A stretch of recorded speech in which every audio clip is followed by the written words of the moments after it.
Hi everyone and welcome back to this series regarding my swimming career and my Paralympic Games where I've been competing. And last time we were in Beijing, I just ended on 2 fourth places and 1 sixth place, and I was really happy with those results, getting quickly into the top athletes of the world in swimming. And when I got home from the Paralympic Games, I was home. I had some free time for about a week, I think. And then I was heading into the University Hospital in Gothenburg, Sweden, to do the final stage of the osseointegration surgery. So before the games, I had done the stage 1 surgery, and now I was facing stage 2 surgery. So that was really in planning really great, and I did that, and I needed to have some rehabilitation and yeah, quite some time at the hospital just to heal everything out. Absolutely no swimming in the beginning and all of those. But eventually I get back down into the water, down into the pool, and back to my swimming. And things goes really good in the beginning. I'm at the European Championship in Iceland, Reykjavik, and it goes really good. But about here, some like 2009, 2010, something like that, the International Swimming Committee decides to not allow any shark suits, we call them. So swimsuits were not allowed anymore. And in the beginning, I'm thinking this is just it's fine. It's the same for everybody, and it's no worries. But after that, I do some mainly competitions, and I can not really any time short term get down to those good times that I did before these swimsuits were and shark suits were not allowed. And I cannot really in the beginning get my hands on why is it like this. So time goes by, and I'm struggling. I'm not finding any good way into the water and all of that, and I actually have a hard time here getting back to my old times without the shark suit. And so nowadays I know that the key issue with this was that in these suits they were a little bit floating.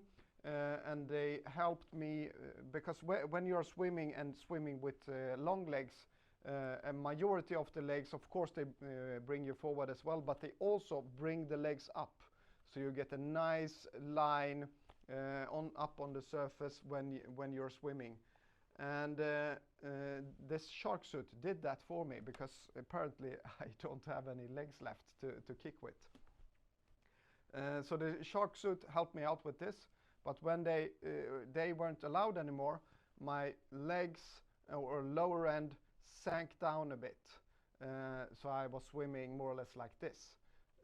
And then all the friction and all the resistance in the water is much higher than if you're up on the surface. So that really made a big difference for me in my swimming. And it took some time for me to find this out.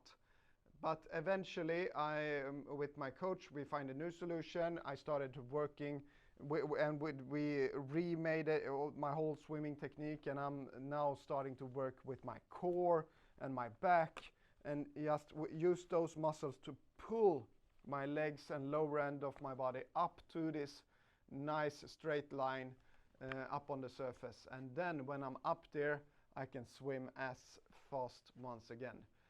So that was really good. And I remember, I think it's in December 2010 when we found this, and I'm on a competition in Toronto, Canada, and it's actually the American-Canadian championship, but they also invite Europeans like myself. So it goes really good on this competition, and I'm actually leaving that with a gold medal, so I'm so satisfied. But on the airplane back to Sweden from Toronto, Canada, I see that I got a small, like a wound on my left leg, and it's just like 1 millimeter, and I'm in the beginning I'm thinking I need to scratch myself or done something. So I come home, continue with my swimming, but this wound ain't healing, and eventually I go to the hospital. I show this still 1 millimeter wound for my doctors, and they look into it, and we realize that it's still really small, but it's over 1 decimeter in deep, and it goes all the way from the skin surface all the way into the bone, where I have an infection in my osseointegration, and this is a way for my body to try to heal this out, but these doctors, they say that your body won't manage that. We will need to do a surgery, try to take all the bacteria away, and then we will put you on quite heavy antibiotics to try to kill this out. And we do the surgery, and in the beginning of 2011, and remember I'm a bit stressed about this, because it's only a bit more than a year left to the competitions in London begin, and I need to have all my time as I can have in the water. But I do the surgery, it's a short rehab, and I'm quick back into the pool again, and then I'm swimming the Swedish championship, and also that goes really good, more gold medals, nice. But actually during those games I see that this wound has come back once again, and so I go back to the hospital and my doctors, and we do a new surgery, and this time they go a little bit deeper. It's more time at the hospital, and I'm even more stressed this time. But I'm getting back again, and practicing, and then during the summer of 2011, it's the German championship, and there is also an invite competition.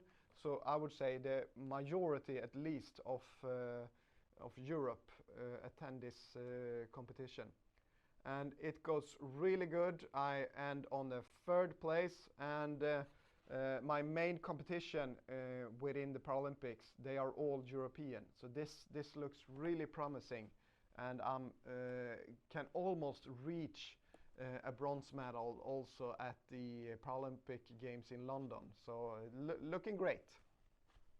But I come home from these games, and then I have some resting, and after that resting, this wound comes back to me once again, and so I go back to the hospital, back to these doctors, and this time the same doctors, they are not as happy this time, because they tell me that you have an infection, we seems to not being able to get it handled, so this is serious, and if we can't handle this infection, this will lead to a re-amputation of your left leg. And I don't know if you remember, but my left side, it's just like 10-15 centimeters left on my left leg.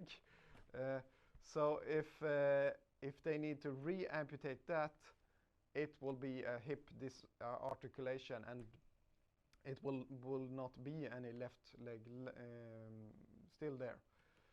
So and they also at that time say that we think that this comes from the swimming, so we don't want you to be in any pool water anymore until you have healed this out. So when I hear this, this is just like a cold shower, because re-amputating my left leg, it's a no-go for me, and I'm like, and I'm feeling like if they do that, re-amputate me walking with prosthetics, I can just see that disappear for good. And so by then I'm just feeling like, yeah, swimming is secondary. Keeping that leg is my main priority. So the Paralympics, it's not going to happen.